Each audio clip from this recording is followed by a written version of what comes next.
Hi, hi everyone. Just let me know who cannot hear me. Anybody who cannot hear me, please type in the chat. And of course, if you cannot hear me, then you won't hear this message. Okay, so I think we're all set. Uh, so I have a question from Hidayat on how can we record, how can we download the recorded video. So I have the recorded video on my system. I'm not yet uploaded it to the LMS because it's really big and it's taken some time to convert it into the right format and download it and so on. So I'm going to upload it onto the LMS later today, and then you should be able to access it. That said, I don't think you'll be able to download the video. So we are going to use this service called Vimeo.com for hosting our videos, and I think the settings there are that you'll not be able to download them, but you will be able to access them on the LMS. So anyway, thanks guys, thanks everyone for joining on a Sunday afternoon. I'm sure you have many better things to do, so really appreciate your time and the effort that you're putting into this course, and I hope that it's going to be worthwhile learning for your careers. So let's start with a quick recap of the first class. So firstly, just wanted to check about the SkillBrew LMS. So who all have logged in into the SkillBrew LMS so far?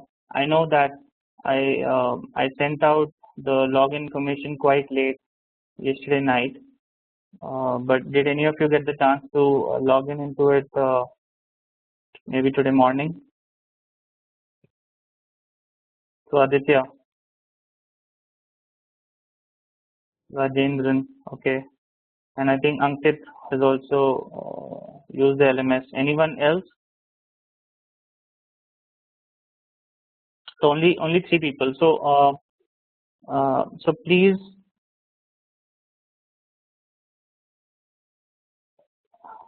okay. Did everyone get my email? So I think I sent out 2 emails. One with the login information for skillbrew.com and as well as the AWS console, and then a second one with some announcements related to some follow-ups that I had after the first class. So Tim has not got. Okay, so let me just take a note of that. Tim has not got uh, the password.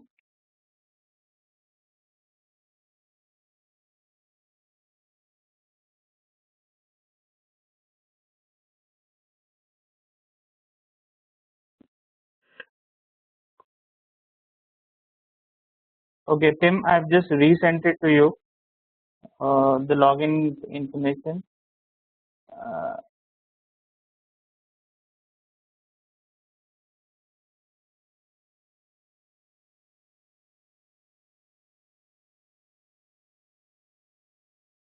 I've just sent out 2 emails to you just now, but you may want to check out your email system because everyone else has been getting emails from me, and I know that there have been a couple of instances where you've not got the emails from me. So I don't know what's wrong.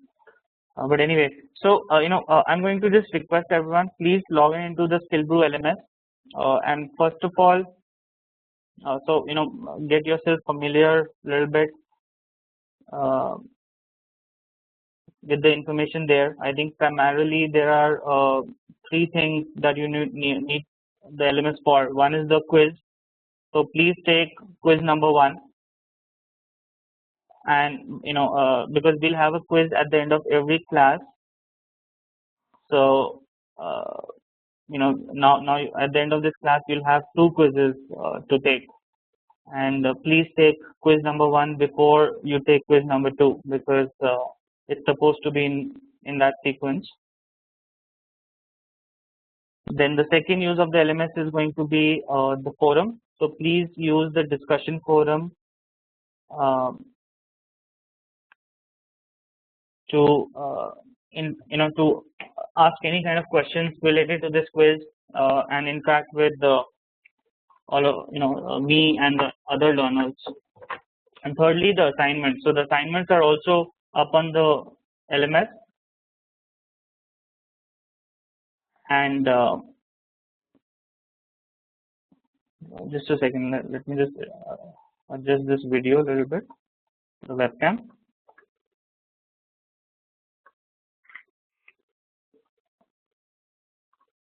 So the assignments, there are two assignments that are up on the LMS, and the first assignment has 2 questions, and the second one has 1 question. The first one is due on 7th December, and the second one is due on 14th December. Okay, just hang on guys, I need to just adjust something, just 1 second.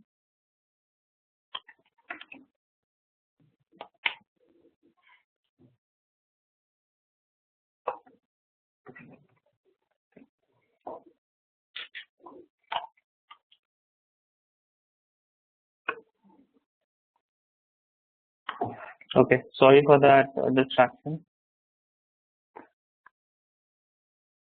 So when are you guys planning to take the first quiz and the second quiz? Can I get some kind of a commitment from you guys? Can you at least will you be able to take both the quizzes today?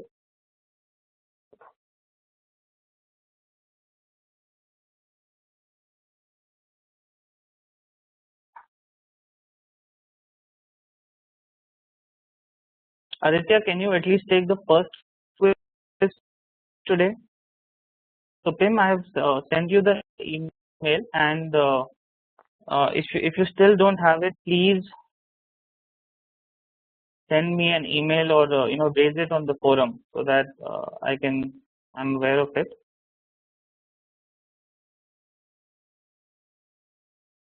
Okay, so I think everyone is committing to take at least the first quiz by today evening.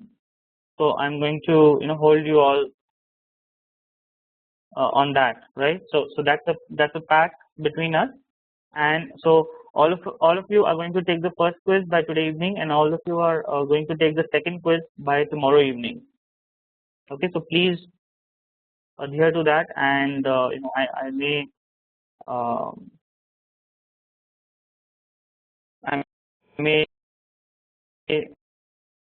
remind you if you. Okay, and just a question: do any of you do you think that you need a demo of the SkillBrew LMS, or will you be able to figure out the quiz, assignment, and forum on your own?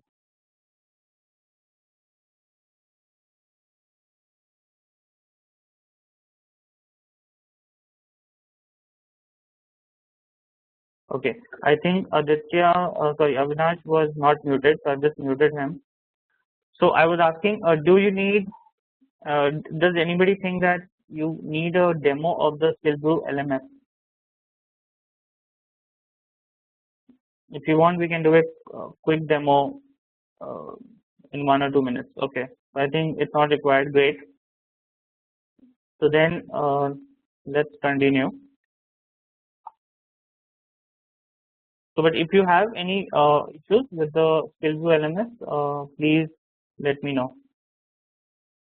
Okay, now regarding the AWS console, so how many people have tried to log in into the AWS console and try out something? I know that a couple of you have already tried to create EC2 instances and so on. So please do that. Yeah, Aditya, very good. So I think Aditya has launched an EC2 instance So Aditya, you want to talk about it? What did you do? What all did you try on that EC2 instance? Hi everyone. I launched an EC2 instance with Ubuntu running on it and set up a LAMP stack and deployed a WordPress blog.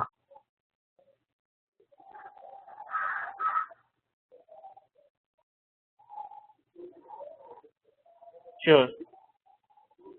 Okay, and okay, I think that's fine. So I'll just unmute you. So I think Pim, you may have done a VPS before, but AWS is maybe a new tool for you, and if it is,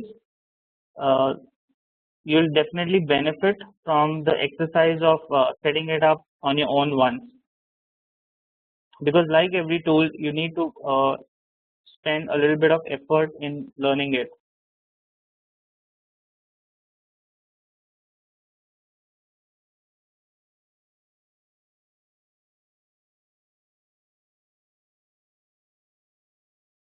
And the whole point of this course is to get you familiar,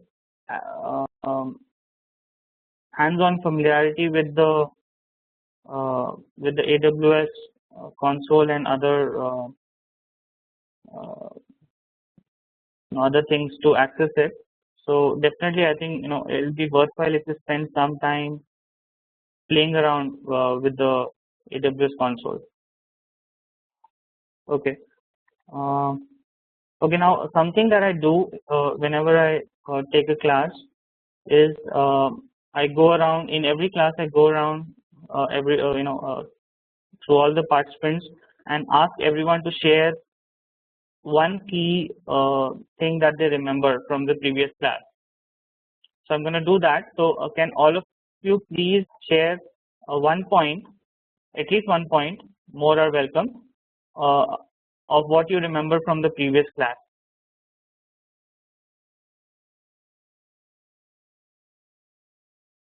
And just please just type it on the chat. Okay, SAS, PAS, and IAS. So please elaborate on a little bit on what you're saying. Like okay, so SAS, PAS, and IAS. So what are these?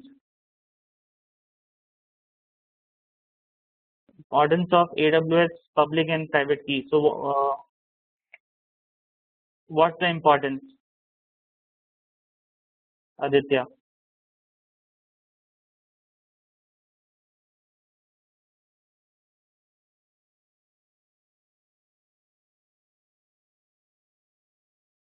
If you lose the key, then can't create a new one. Basically, you'll not be able to access the machine, the EC2 instance.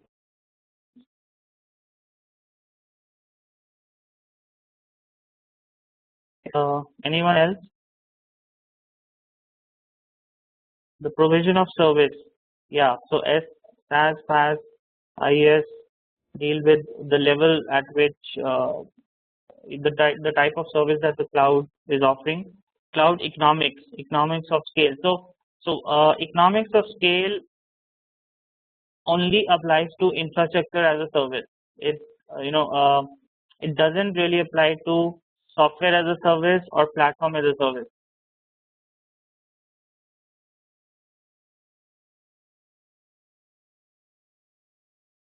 Do you agree? Do you think that okay, so economies of scale essentially reduce the per unit cost uh, of the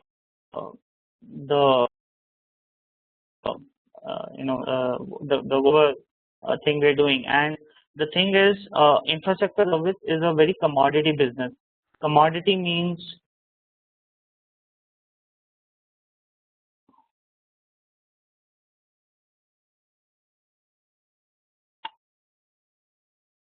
So commodity means that you can just um, you can go to any vendor and the product from every vendor is almost the same. The main difference is the cost. Whereas on platform as a service and software as a service, these are not commodity businesses. There is a lot of value addition and innovation that vendors can do in platform as a service and software as a service. I mean, just take Gmail, Facebook, Twitter, Quora, any favorite software as a service, and you'll see that you use these services not because of the low cost, but because they add value to your life in some way. Make sense, Rajendra, everyone, that economies of scale is applicable mostly to infrastructure as service and not to the other two service models. Availability. Okay, Abhi is saying no business sense in today's world to make up your own data center. Rather focus on your own application.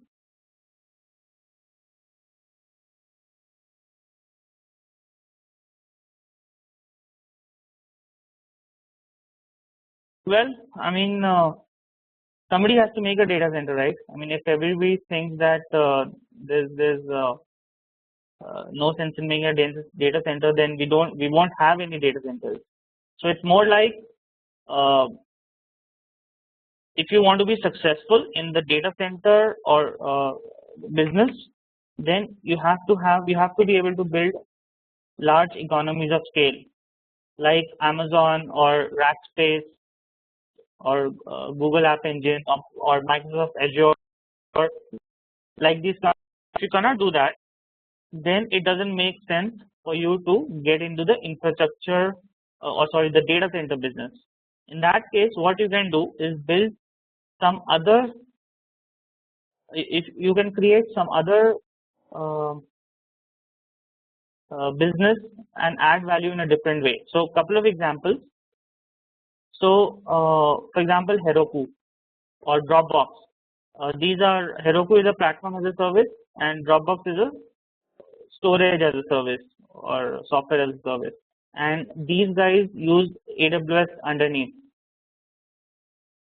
So they are adding value at the software layer. And on the other hand, there are so you know AWS and Microsoft, Google. These guys don't build all of their hardware on their own. In fact, they source uh, hardware or for example, the storage, networking from other vendors. So another kind of business is to be a supplier of infrastructure to the cloud providers. So if you can build some kind of a storage system or networking system that will help AWS, then you're adding a lot of value to them. So SaaS is more used for SME enterprises for which the application may not be primary thing. Okay, I don't understand what that means. So application is always the primary thing. I mean, remember that. So for business or for the end user, the most important thing that they care about is the application. So they care about things like the application should be easy to use, the application should not fail, the application should be available all of the time, things like that. So the application is always from the perspective of the end user.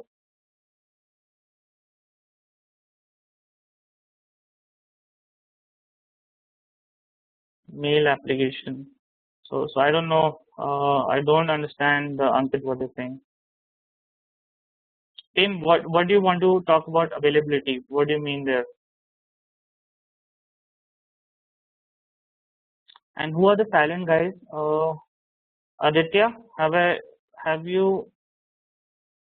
Okay, Aditya has talked about the keys. Avinash, have you given at least 1 point? No, I think Avinash, Ganesh. So I want at least 1 point without repetition from all of you. Hidayat, Avinash, Ganesh, and Hidayat. So Ganesh, you just joined. So please, we are trying to summarize the previous class. So please contribute at least 1 or 2 points of what you remember from the previous class. So available, it costs less time to backups failover done.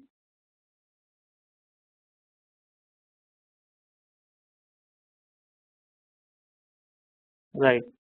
It's especially if you're if you're using a software as a service, then as an end user you don't have to worry about things like backups. It's the vendor who's responsible to take care of backups, recovery, things like that. So Avinash is saying it's better to use cloud computing for startups. Why? Firewall setting while creating AWS instance is not same as IP tables. Yes, that's right.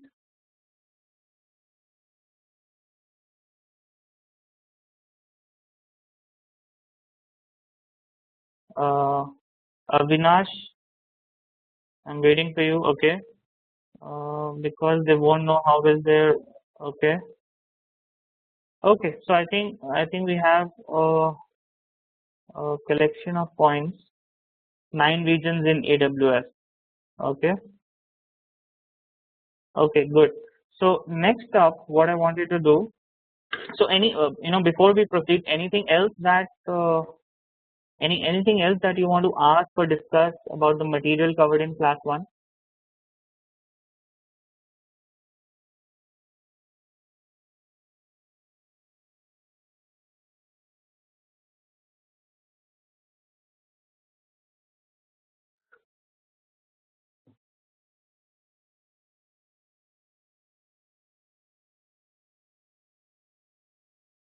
Yeah, Ankit, there's also a special region for government use.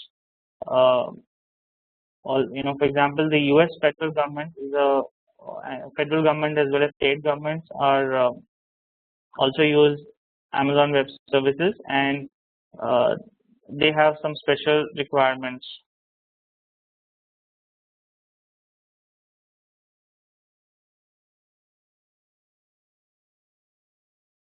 And there's a separate AWS region only for governments, federal, like national government, state governments, local municipal governments, and so on.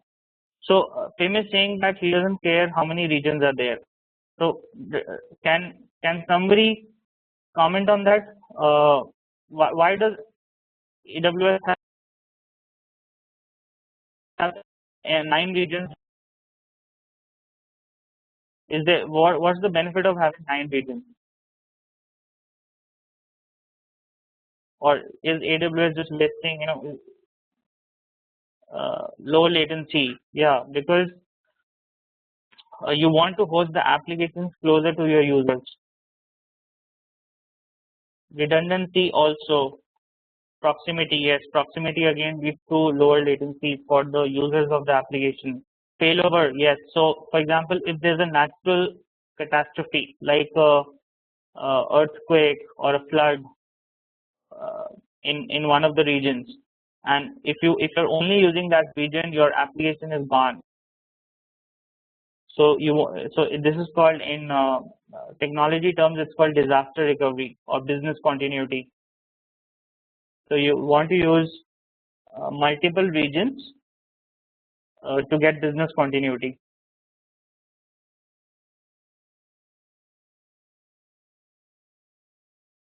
Okay.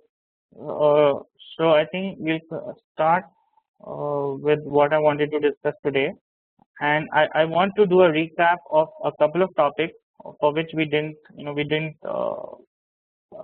want to talk a few more things about a couple of these topics.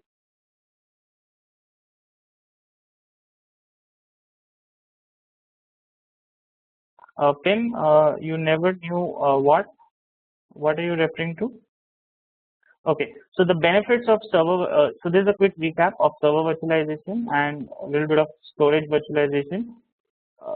So what does server virtualization do? So before virtualization, one way to deploy apps was one app on one physical server. So basically every app has its own dedicated server, and that gets with virtualization that gets changed to consolidated to a fewer number of physical servers. So in this diagram, you're going from 4 physical servers to 2 physical servers, and then on each of those 2 physical servers you have 2 apps. And the benefit of this is higher hardware utilization, and we'll talk about we'll talk a little bit more about hardware utilization later on. Then lower infrastructure and operating costs, because you need lesser hardware, which means you need lesser power for running that hardware and cooling that hardware. You need lesser amount of equipment like racks for the data center, things like that, and you need fewer facilities. So things like real estate, building costs, things like that. Then it is faster to provision, because you don't need to buy a physical box for every application. If you can just, if you have an existing physical box with some spare capacity, you can just add your application to that box, and you're also able to upgrade hardware easily, because these machines, these virtual machines can move around to a different hardware. So it's possible to just shut down the virtual machine and move it to a more powerful or a more recent upgrade of the hardware. Okay, then there was earlier, and even today, there's another way to install apps, which is a shared server. So yeah, it's hot move or live migration can also be done, and which basically means that you don't even need to shut down the virtual machine while migrating it to a different physical server. But so VMware, for example, supports live migration, but AWS does not. So if you want to change the instance type of an EC2 instance, you need to shut it down and then move it to a bigger instance. Okay, so the other way of deploying apps was shared server, and if you're familiar with there are these cheap hosting services of $5 or $10 a month. This is what they do basically. So they have one operating system, and then on that same operating system you're running multiple applications. So for websites, so each website is logically an application. So you're running multiple websites or multiple applications on a server, and yeah, cPanel is one of the common and popular management tools for these shared hosting providers. So with this is now changing with virtualization. This changes to a single physical server, so that doesn't change. But on top of the single physical server, you now have multiple operating systems. Okay, and the benefit of this is that the applications are now more isolated from each other. So for example, if you're running 10 websites on a single operating system, it could be that one of the websites is hogging the entire machine. It's hogging the CPU or the memory, or maybe the network, something like that. But if you separate out the application into their own operating system, then you can control. You can say that you can carve out your memory and CPU into 10 pieces, and ensure that every application is only using their budgeted resources. So this leads to better resiliency and better performance. So resiliency is another thing. So what if in a shared environment your application caused the operating system to crash? Sorry, another person's application caused the operating system to crash. So that will cause your crash as well, right? So therefore you get better resiliency with server virtualization, and you get better performance predictability because of the isolation. Okay, so wanted to talk a bit more about what are the kind of operations or use cases that can be done with server virtualization. So the key point to note here is that the unit of management is a virtual machine. Previously, the unit of management, like in the first picture that we saw, the unit of management was a physical server, and in the second picture, the unit of management was like an application. But now the unit of management is a virtual machine, and with this virtual machine, we can do a bunch of things. We can quickly provision a number of virtual machines. We can start stop virtual machines quickly. We can copy virtual machines quickly. Then cloning. We can quickly clone, which is essentially something like a copy only, instances of a gold image virtual machine, and we can quickly launch several instances of several virtual machines from single image by cloning it.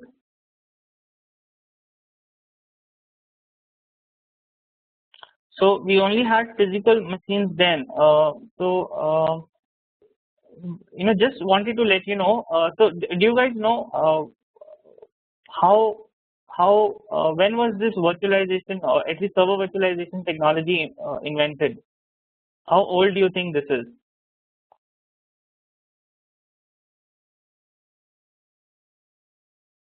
2006, 1970. Any other guesses? Or yeah, so actually PIM is absolutely right. So this virtualization has been as a technology, it has existed since 60s and 70s, where since the mainframe days, because these mainframes were so expensive that you couldn't use it as a dedicated hardware, and you ended using some kind of a virtualization to use to install several applications in that, and however, it has become mainstream in today's day and age, started by VMware. So VMware started in 1998, and they basically took server virtualization. It's the modern version of server virtualization, right? Okay, then migrate. We can migrate or move virtual machines, into another physical server. The physical server could be another part of the world also. Then we can also do live migration that we talked about, even without shutting down the machine. So a lot of those things we can do that were earlier not possible. We can quickly increase the size of the virtual machine. So let's say I wanted to go from a micro to a medium instance or a large instance, I can quickly do that. Okay, I'm gonna talk. Aditya, just hold on to that question, and we can talk about that when we get to, I think, the next slide, which is a little bit about storage, virtualization, and backup. Okay.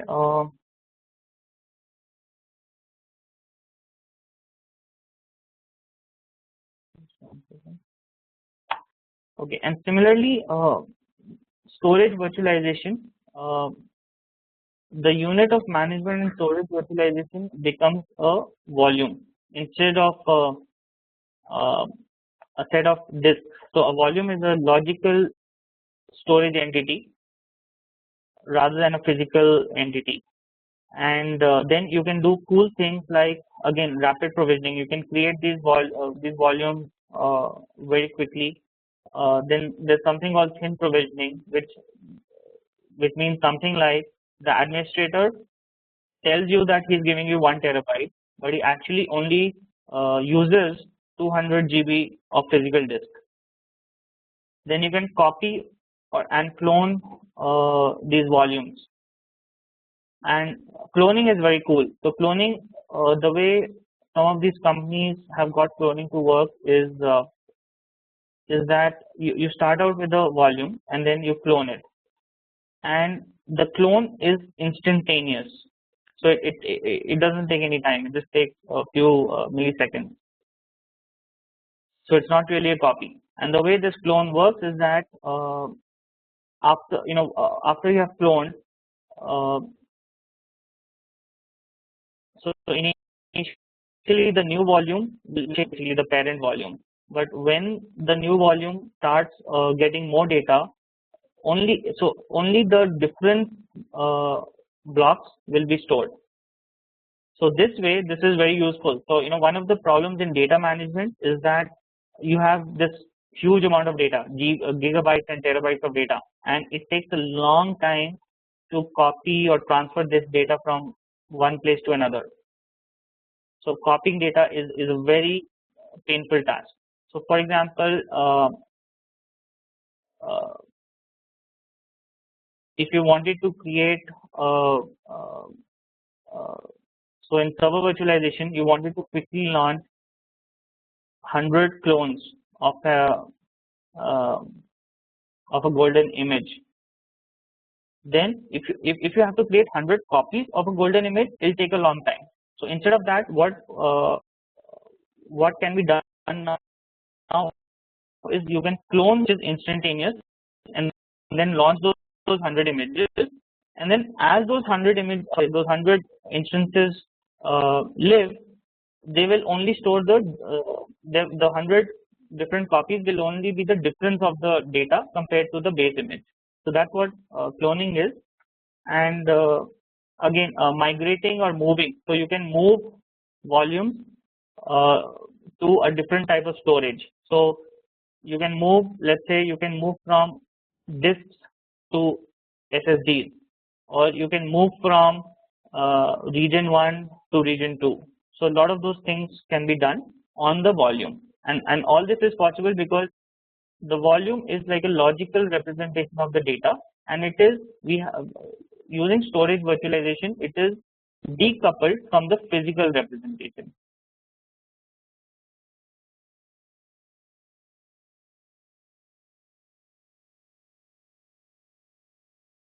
Okay, so okay, why? So I wanted to just talk about a little fundamental thing. Why virtualization is successful, and why is it required? Then cloning is not always equal to copy, because in copy you're creating a different. Uh, so let's say if you copy a 1 gigabyte file, and after copying it you are left with two 1 gigabyte files, and that will occupy 2 gigabytes on disk. But cloning, if you clone a file, even after cloning, you'll have two files of 1 gigabyte, but on disk they will use only 1 gigabyte instead of 2, because they're using shared storage. Okay. So what's been happening is hardware has continuously been improving, and this is Moore's law. So basically, Moore's law states that um, computing power doubles in every 18 months, and I think storage capacity doubles every 2 years, something like that. So hardware has been improving very fast. On the compute side, it's the CPU power has been going up very fast, and on the storage side, the capacity of the disk has been growing very fast, not the speed of the disk. The speed of the disk are almost the same that they were 20 years ago. So this means that because hardware is going so far, hardware has become underutilized. So what people found out was that if you have one application on one physical server, uh, not even 10 to 20% of that server's compute capacity is being utilized. So they came up with this. Virtualization solves this, because virtualization shares one piece of hardware among multiple logical entities. So it shares a CPU among multiple virtual machines, or it shares a bunch of disks among multiple volumes, and this increases the hardware utilization, which leads to cost savings and a lot of those benefits. Okay, now And this is, now there's this latest kind of uh, trend, or kind of a buzzword called multi-tenancy, in regards to virtualization. And it basically that you have multiple tenants sharing the underlying infrastructure, and by tenants it could be applications sharing the same uh, hardware resources, or it could be different organizations. So these uh, using, they could be different organizations sharing the same hardware, or it could be different people who are sharing the same hardware.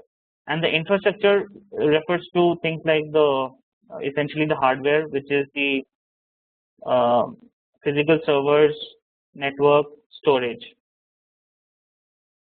And the benefits of multi-tenancy are obviously it leads to higher efficiency, which leads to cost savings, but there are a bunch of concerns and challenges, essentially around tenant isolation.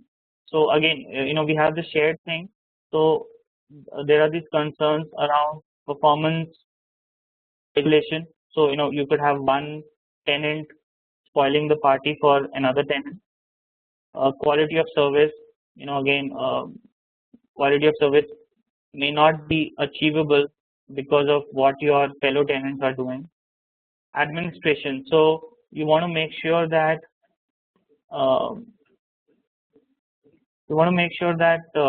all these tenants are separately administrable. So if you have two companies sharing the same hardware, each company should be able to administer only its part of the virtual instances. And then obviously there is privacy, security that we already talked about yesterday. They are concerned. Okay, so this is what I wanted to talk about: virtualization, multi-tenancy, things like that. Any things that you wanted to discuss? And all this is all these are very enabling technologies and building blocks for cloud computing and for modern data centers. So that's why these are important to it's important to understand these things well.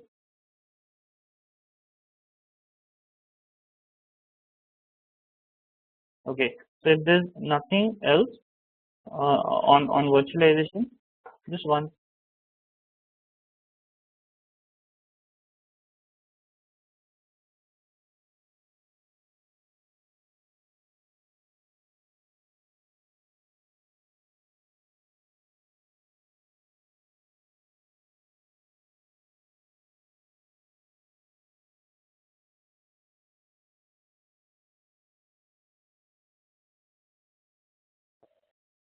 Yeah.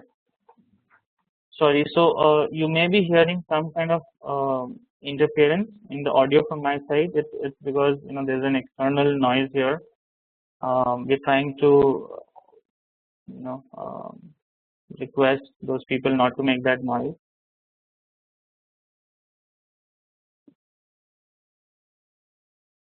Bare metal versus hosted virtualization. So Ankit, I'm sorry, I don't know what those terms mean. So bare metal basically means the hardware, but I don't know what bare metal virtualization means. And I guess hosted virtualization is just like, for example, what EC2 gives you. So they are hosting your virtual machine. But beyond that,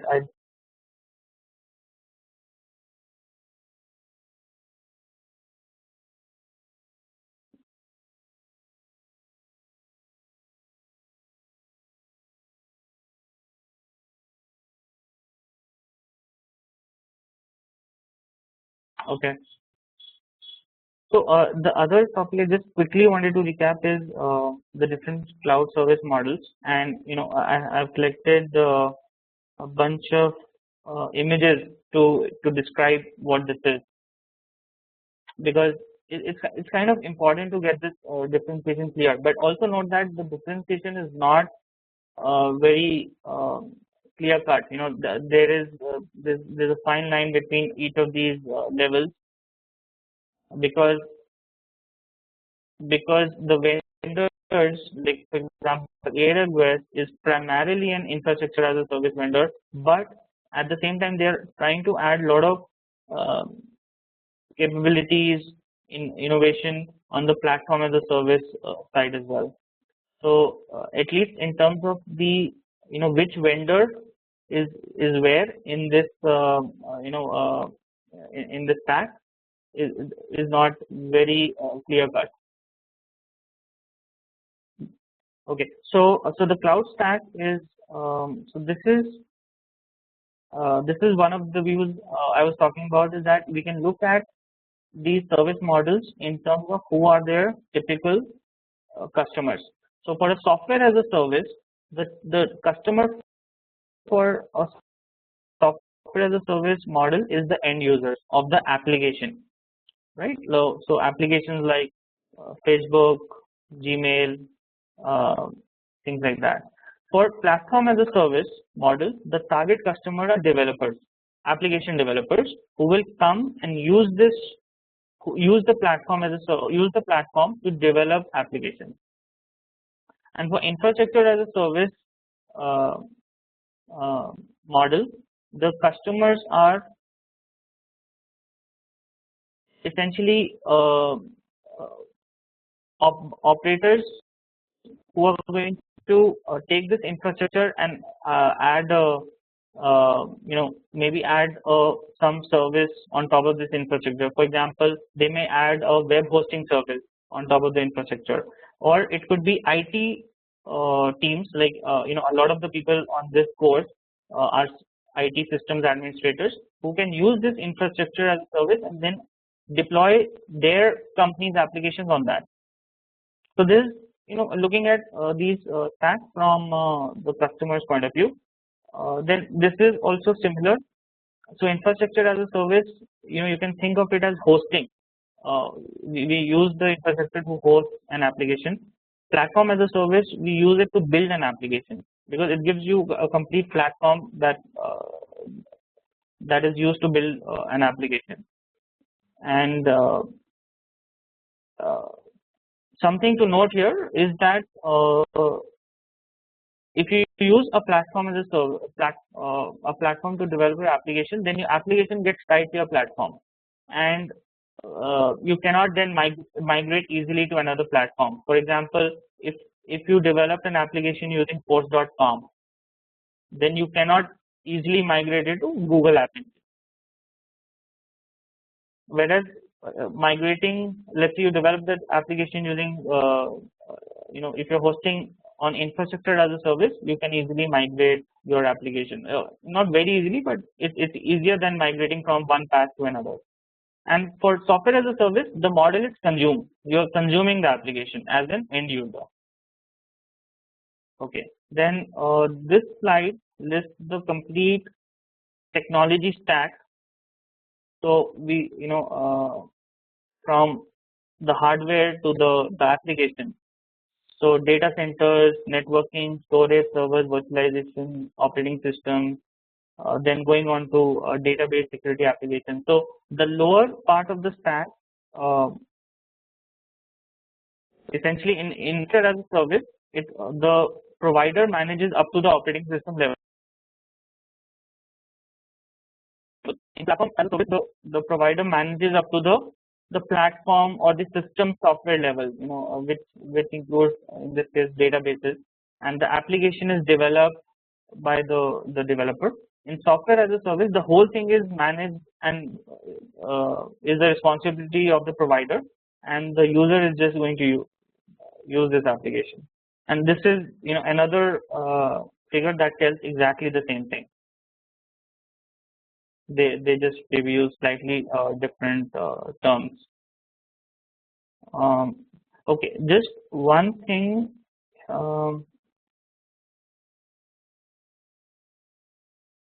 Here, so in the previous figure, operating system was shown in infrastructure as a service. The operating system was shown to be managed by the vendor, but in this figure, it's shown to be managed by the kind of okay, it's not managed by anyone. So the operating system is kind of a shared responsibility in infrastructure as a service. So if you look at AWS, so AWS will give you their operating system, and on top of that, if you want to install, maybe some libraries or other software packages on that operating system, you can and you have to do that. On the other hand, on a platform as a service, you don't have access to the operating system layer. So for example, even if you want to install a new package on that operating system, you may not be able to do that because you're working at a higher level of abstraction. Okay, this is another picture that kind of presents the same view of, and this image is a little small, but the reason I included it is because it has names of some of the popular vendors on every layer.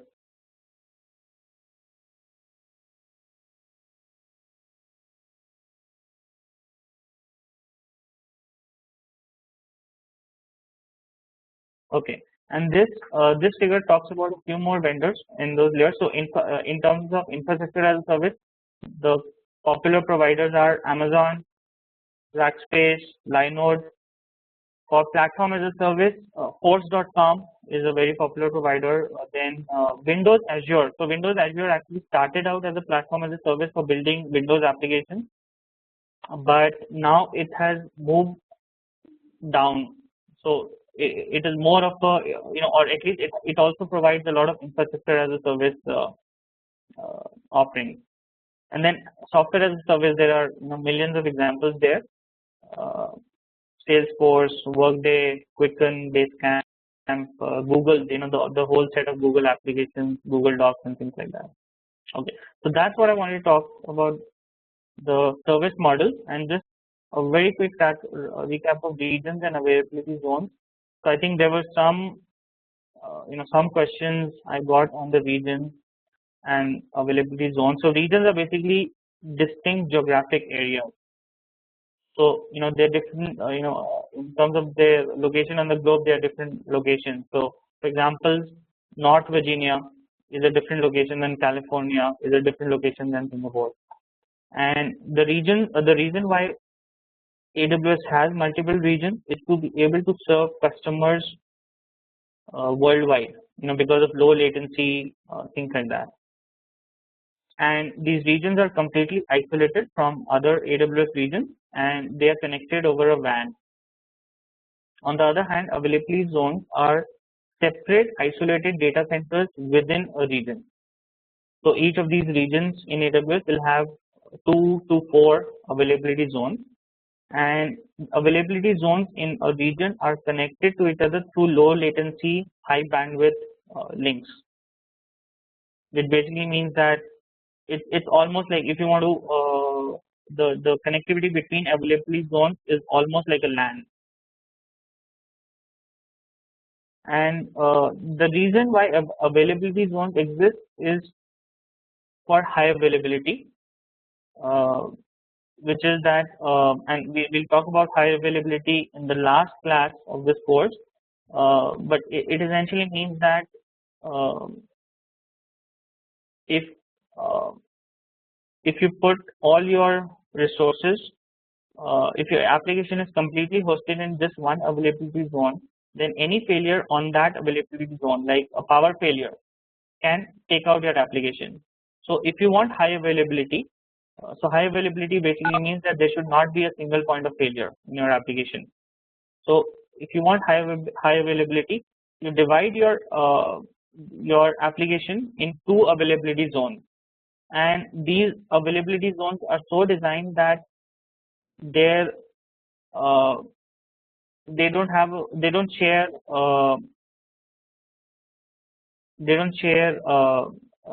these failure points. So they have different power sources, they have a different completely different networking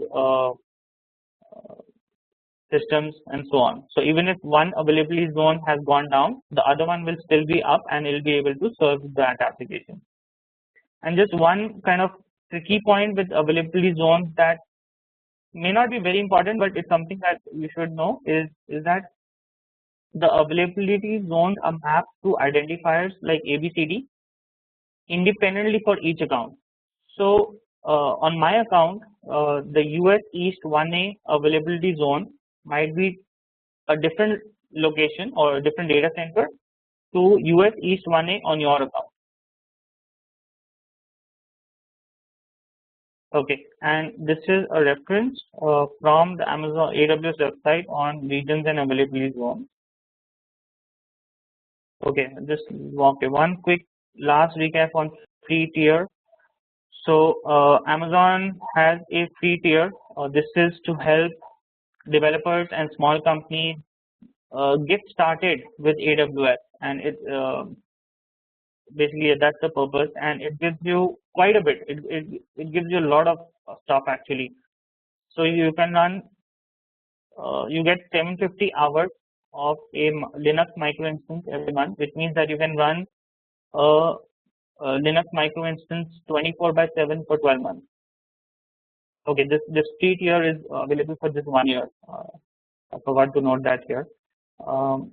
Then it also gives you, in addition to a Linux micro instance, it also gives you 750 hours of a Windows micro instance per month and 750 hours of RDS. We'll talk about RDS in the next class.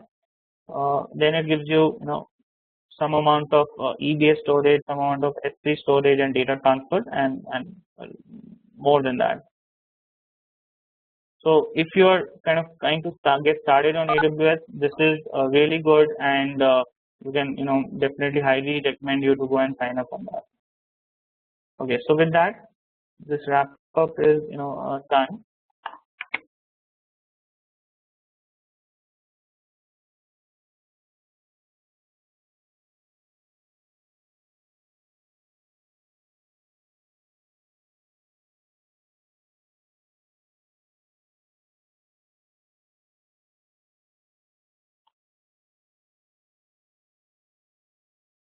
Okay, so we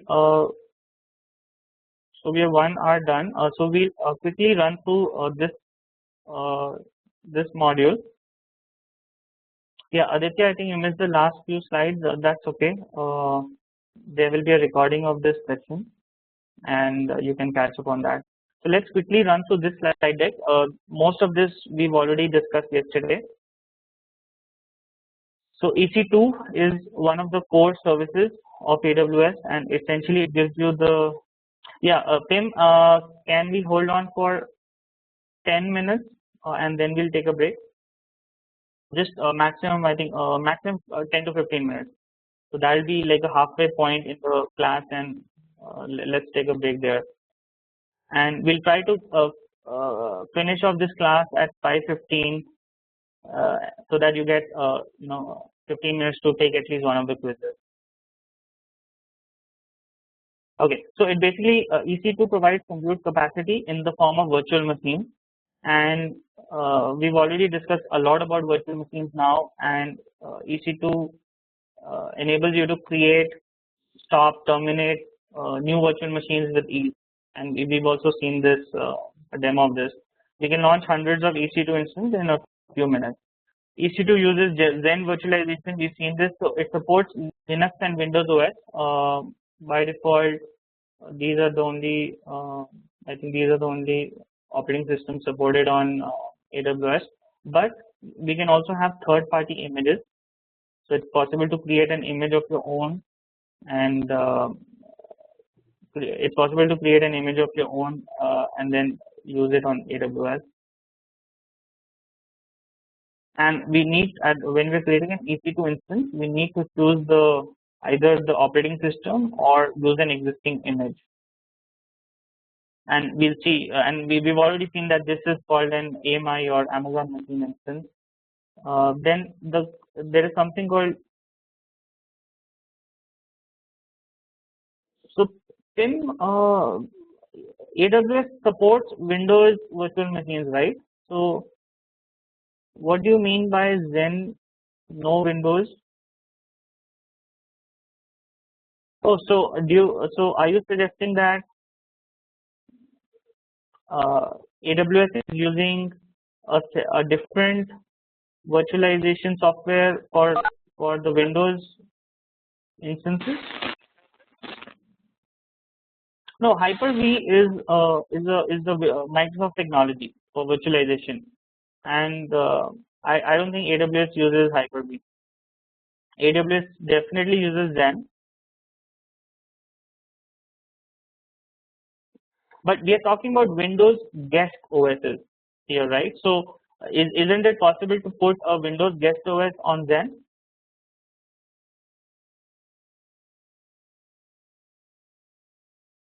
Maybe can someone take that as a question and try to research this? How does AWS run Windows instances?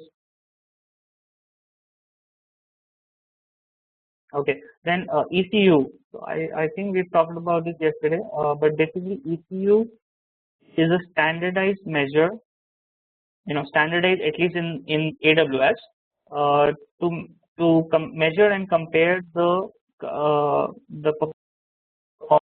performance of, and one ECU is equivalent to the CPU capacity of a 1.0 gigahertz Opteron or Xeon processor. So basically, the motivation of ECU is that processors change every year. New processors come up with uh, different speeds and different technologies, and uh, because of any big data center will have a lot of different types of processors over the years. How do you compare the CPU capacity of two physical hardwares or of two virtual machines? So that's the motivation for ECU. And we already discussed EC2 instances. There are a lot of instance types, but it's a little bit of a bummer that all the EC2 instances only come in predefined configurations, which let's I think I'm gonna click on this link.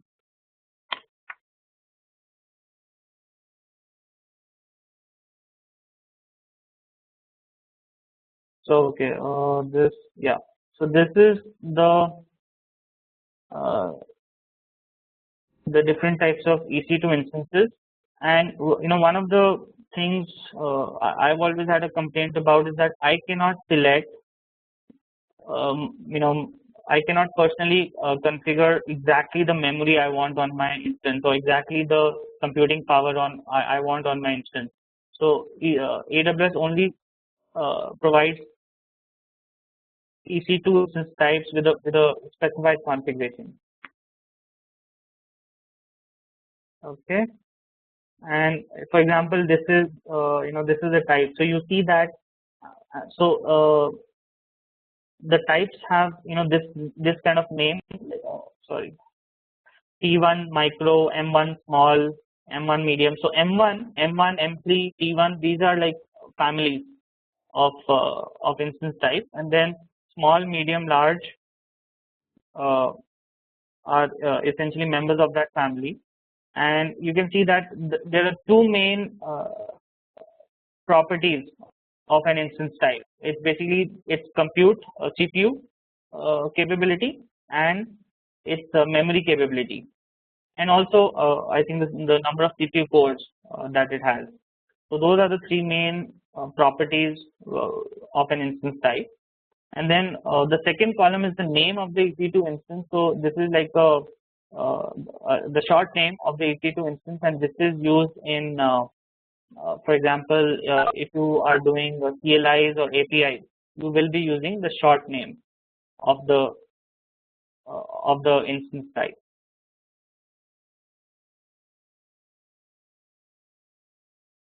Okay, and then basically it's up to the IT administrator to figure out what is the right EC2 instance for that they should use.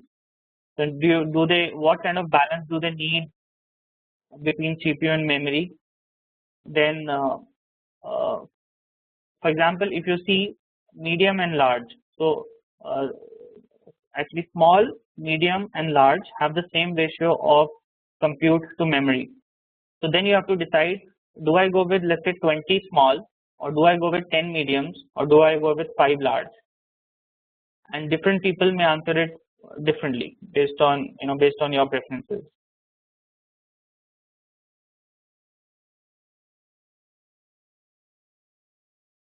Okay, then Amazon machine image. So this is essentially something like a virtual machine image that contains the software configuration for the EC2 instance. It includes things like the operating system image and whatever software is installed on that operating system, and it provides the software for the root volume of the instance. So AMI only applies really to the root instance, and of course we need to specify the AMI while launching an EC2 instance. Now, couple of interesting things are that anybody can go and create our own custom AMI. In fact, we'll see a demo of this after the break. And to do this, essentially it's very simple. You create an instance, then to create the AMI, you just stop that instance. It's important to stop so that it gets into a consistent state in terms of the memory and the disk. So it's by stopping it, you're ensuring that it's consistent, and then you just there's a operation for creating the AMI. Secondly, the other interesting thing is that you can buy, share, and sell AMI. So once you've created an AMI, you can share it with your colleagues and so on, who are on different accounts. So this is like you can share it publicly. Then you can also buy and sell it. So we will talk about something called the AWS marketplace, which is a marketplace for selling software essentially. So you will see that if you go to the AWS marketplace, you will see AMIs from for example SAP. So SAP sells AMIs and then charges the users of that AMI through AWS on a per hour basis. And then there are a lot of pre-configured AMIs. So what we saw yesterday was just the standard AMIs provided by Amazon. In addition, there are hundreds of AMIs that people have created and just shared publicly. And at least for Linux, there's a popular vendor for these AMIs called Bitnami. They provide free AMIs for different kind of Linux distributions and things like that. So we can see some of this during the demo. Security groups. So again, we've talked about this. They are like a firewall, and you can assign multiple security groups to an EC2 instance, and they primarily they control the inbound traffic for an EC2 instance. But for VPC, which is virtual private computing, we've not talked about VPC, but essentially it's the AWS.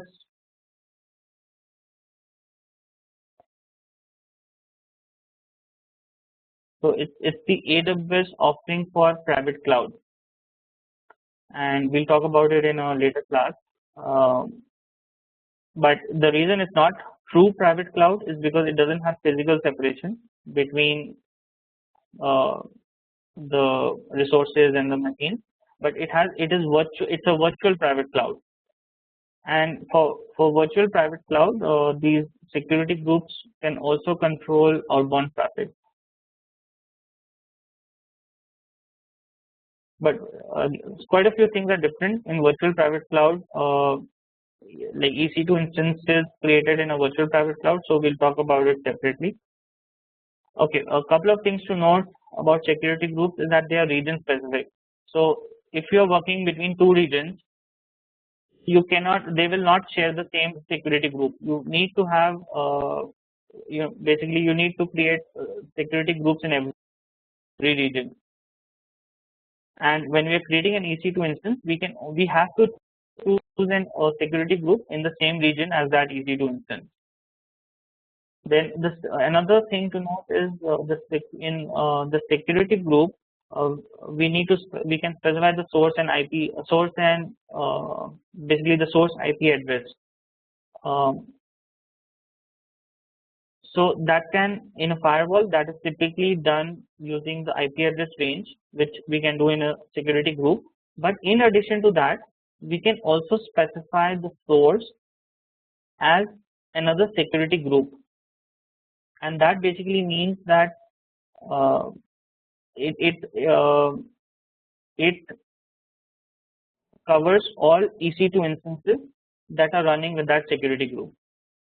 So we will I think we can see an example of that. And then there's a default security group which is that all which allows all outbound traffic, and it allows inbound traffic from only those EC2 instances which are running that same security group.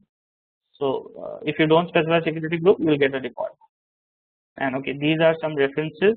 So please, especially for these references, I request you to take the time out to go through them. At least the first one. The first one is a very good document. The fact it's a list of frequently asked questions about EC2, and it covers a lot of interesting stuff. So definitely, request you to do that.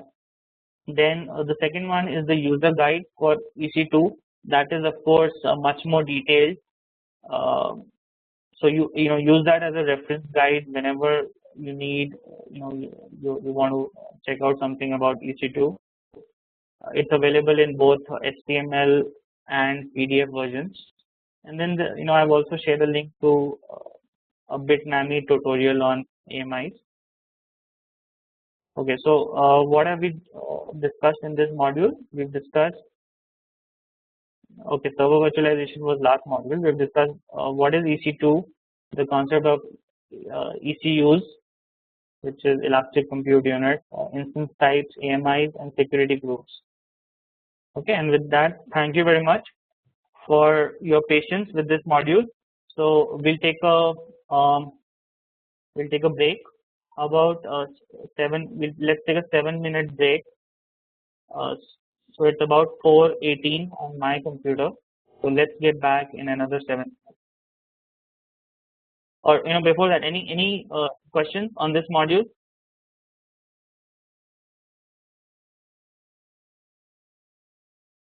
Anything else that we want to discuss before going into the break?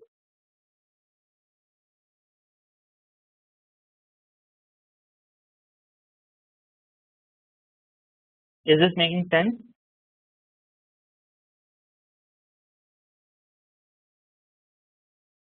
So Tim, I'll not. Okay, so jittery voice. So I think we should just make sure everyone is muted, which is okay.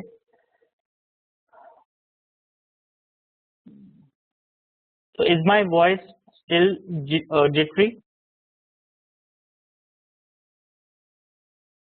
So let's do this. Let's take a break and let's start with these questions when we come back from the break. Okay. So let's get back in about 7 minutes. Fine. Okay. Great. So have a good break. Go to the restroom. Have a cup of coffee or tea and get back. See you soon.